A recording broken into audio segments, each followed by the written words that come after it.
Hello everyone, welcome to All Things Green. My name is Ryan, and today we are going to be talking about watering your summer lawn and summer plants.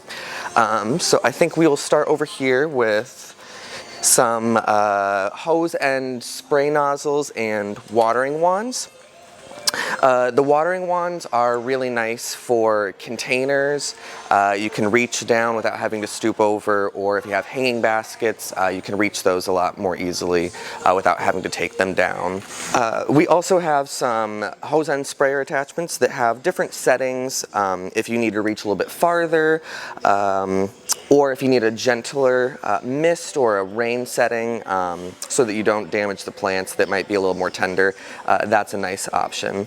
The other benefit to these is they do have an automatic, the ability to be shut on and off, so you don't have to worry about dragging a hose across the lawn. So those are some hose end attachments that are nice and their uses. We also have some sprinklers. The sprinklers are nice for lawns because they can reach a wide range, but you don't necessarily want to use those for your plants, vegetables, or flowers. The reason for that is if the water gets on the leaves and it's a hot sunny day, sometimes that can act as a magnifying glass and burn the leaves, or it can also invite some fungal diseases to the plants. There are also some timers. Those are really nice for people that are kind of on the go and can't always get out to their lawn when they need to. And so those can be set to specific times. They are, I believe, battery operated. And so, like I said, those are nice for people that just can't always get out to their lawns or vegetable gardens when they might need to. So in addition to the broadcast spreaders, there are also some oscillating spreaders. Those have a little bit more of a controlled direction, so if you need to just water a certain section of lawn, that's a nice option. And there are also some more fun novelty types that are good for the kids, but also do the same function as the other broadcast spreaders, sprinklers. The last thing I want to talk about are hoses. There's a lot of different types of hoses, and it just depends on what you're looking for.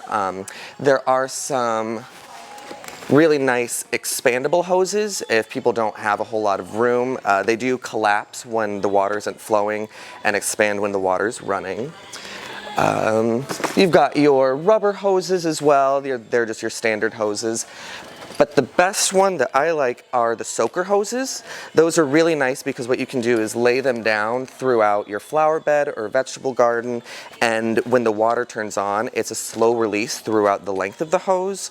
So you don't have to worry about watering the leaves, but you also can have a nice deep saturation in your flower beds. And now I wanted to just give a few watering tips for the summer. The first thing I'd like to talk about is making sure that your flowers and vegetables are getting enough water when it is in the raining season. Some people think that the rain is going to be enough to thoroughly water their plants, but unless you have a rain gauge and can know exactly how much water we got, and also keep track of the duration between rains, a lot of times the rain isn't going to be enough, so make sure you're keeping up with the watering in between rains and not relying fully on the rain. Another tip I'd like to give is to make sure you water in the morning. That is usually the best time to water because it's cool. You don't have to worry about the water evaporating too fast. It can get down into the soil, so the roots have time to uptake that water before the hot part of the day. And the last tip, I mentioned it a little bit earlier, but make sure when you water your plants, if it's not a lawn, you're watering the soil, not the leaves. The roots are what is going to take up that water, and the leaves, like I said earlier, it'll just burn or possibly invite some unnecessary diseases or infections.